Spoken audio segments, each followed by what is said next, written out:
从今天开始，我将用2年半的时间为大家讲解从中国第一位皇帝秦始皇称帝开始，到最后一位皇帝溥仪退位结束，这2132年间中国422位皇帝的一生。在这里您将看到从千古一帝秦始皇的统一六合，到汉武大帝刘彻的开疆拓土，从天命可汗李世民的万国来朝，再到一代雄主赵匡胤的重文义武，更有一介布衣刘培公以草根之身逆袭称帝，乞丐和尚朱元璋凭爽文之姿翻身做主。每一位皇帝都有他们独特的人格魅力，史书上短短数语隐藏着他们传奇的人生。只可惜是非功过皆付尘烟，谁主沉浮终成白骨。让我们跨越1000年的时间，进行一场时空的对话，在泛黄的古籍中触摸历史的真实温度。接下来我将从中国的第一位皇帝秦始皇嬴政讲起。秦始皇作为第一个自称皇帝的君主，凭借一己之力开启了封建帝制时代，又被誉为祖龙。有人赞颂他统一六国，同文同轨，融合万邦，是千古一帝；也有人只归他横征暴敛，大兴土木，焚书坑儒，是无道昏君。这些截然不同的评价，让秦始皇毫无悬念地成为中国历史上最具争议的帝王之一。然而就是这样一位颇受争议的人物，却有着命运多舛的童年。秦始皇的父亲嬴异人是当时秦国太子嬴柱的儿子，由于嬴异人的母亲夏姬不受嬴柱的宠爱，所以他在众多公子中也不受重视。再加上当时各诸侯国之间为了确保相互信任，常常互换王室子孙作为人质。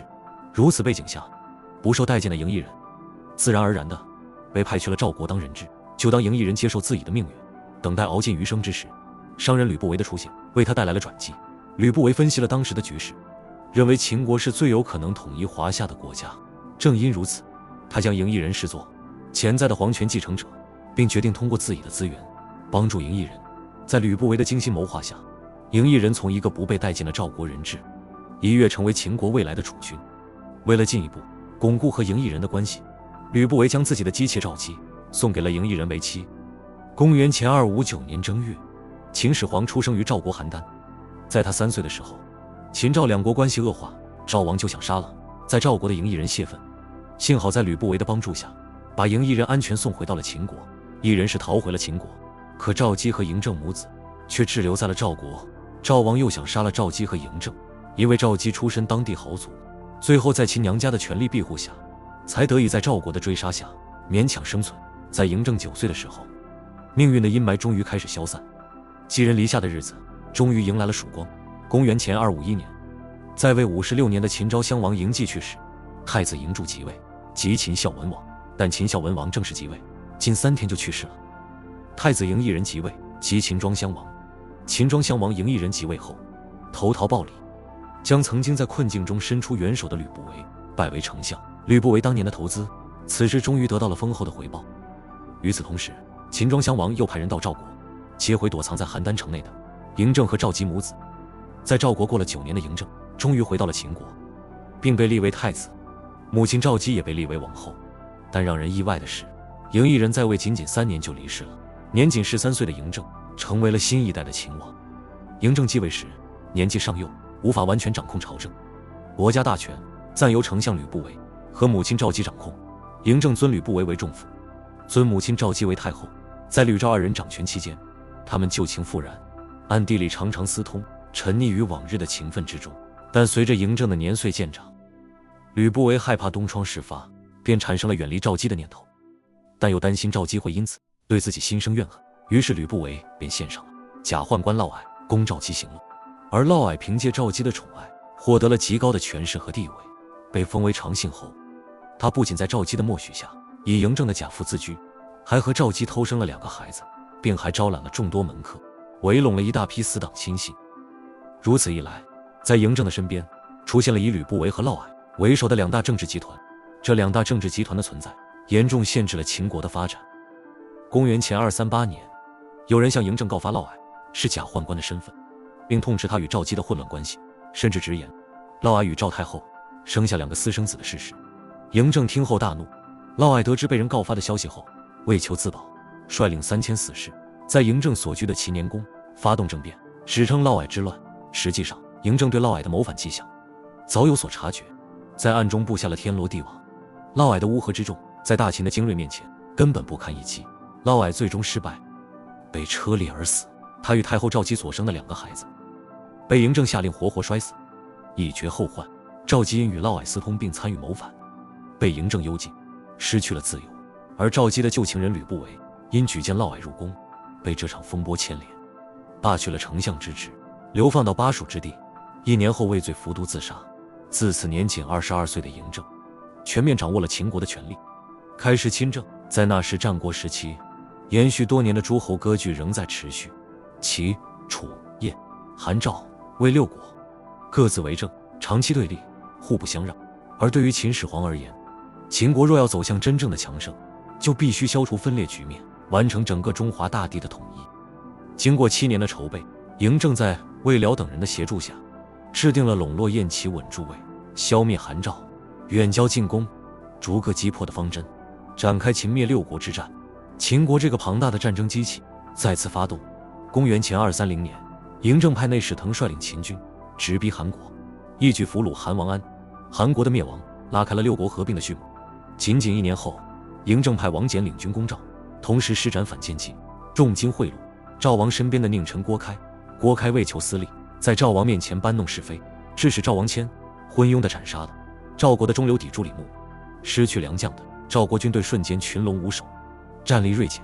次年，秦军轻而易举地攻破邯郸，赵王谦沦为阶下囚，赵国也随之烟消云散。但赵王谦的哥哥赵王家跑到了代地，自封为王，继续抵抗秦军。公元前227年，燕国太子丹深知秦国的危累，为挽救燕国危局，孤注一掷，派荆轲前往秦国刺杀嬴政。这场刺杀最终失败，荆轲也一去不复返。嬴政被这一事件激怒，当即派王翦领兵攻打燕国。燕国军队难以抵挡秦军的攻势。次年，燕都畿城被攻破，燕王喜被迫退守辽东。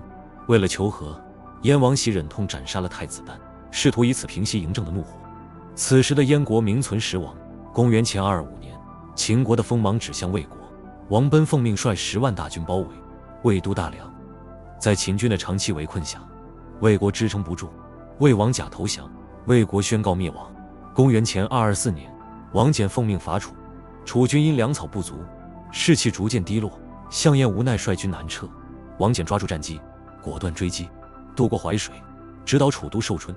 楚王负隅被俘，项燕退至长江以南，拥立昌平君为楚王，试图继续抵抗。公元前223年，王翦打造战船，率军渡江，一举击溃楚军。昌平君与项燕战死，楚国也在这场战争中走向终结。公元前222年，嬴政再次派王贲出征，这次的目标是退守辽东的燕王喜和据守代城的赵王家。秦军势如破竹，迅速攻灭了这2股势力。至此6国之中，仅剩下齐国。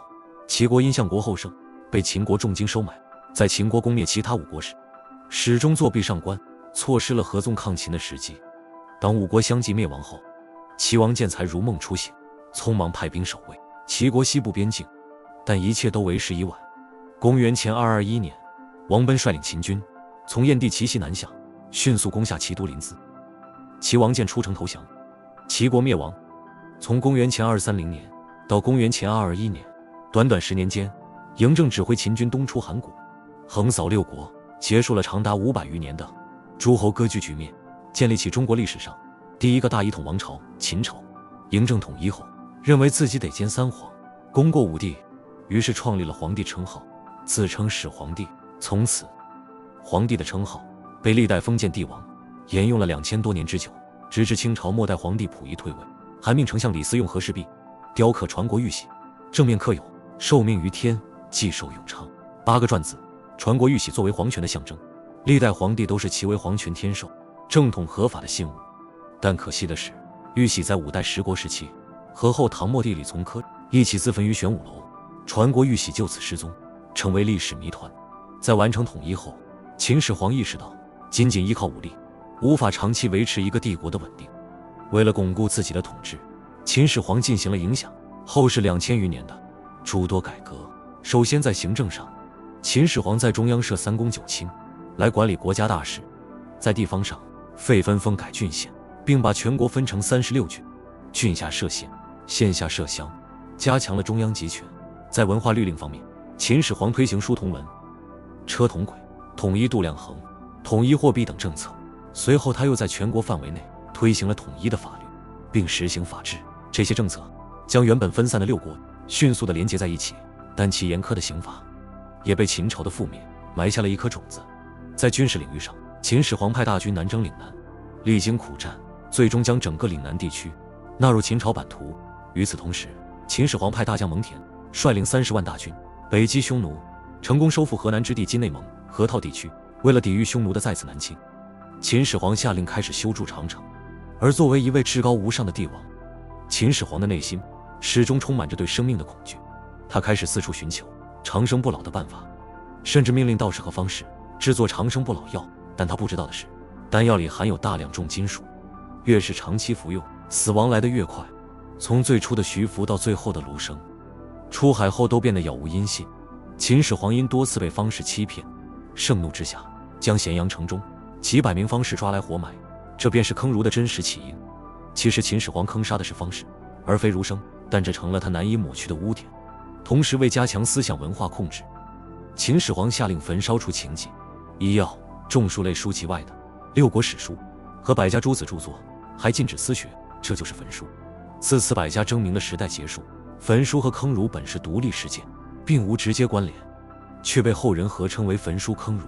除此之外，秦始皇为了伸张秦法、宣扬威德以及震慑六国移民，决定进行全国巡游。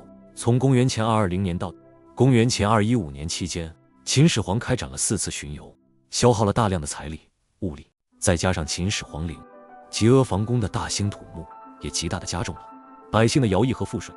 如此一来，百姓怨声载道，社会矛盾重重，尤其是那些被灭国的六国贵族们蠢蠢欲动，试图起兵推翻秦朝的暴政。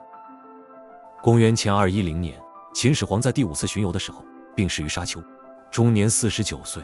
秦始皇死后，遗诏本是让长子扶苏即位，但赵高和李斯合谋篡改遗诏，发动了沙丘之变，并伪造诏书赐死了扶苏，改立与赵高关系密切的秦始皇第18子胡亥为帝，即秦二世。胡亥上位后，非但没有休养生息，反而继续征召罪犯于百姓，续建阿房宫与秦始皇陵。一时间各地起义不断爆发，最终在公元前207年，存在15年的秦朝覆灭。下一集我们继续来讲中国的第2位皇帝秦二世胡亥。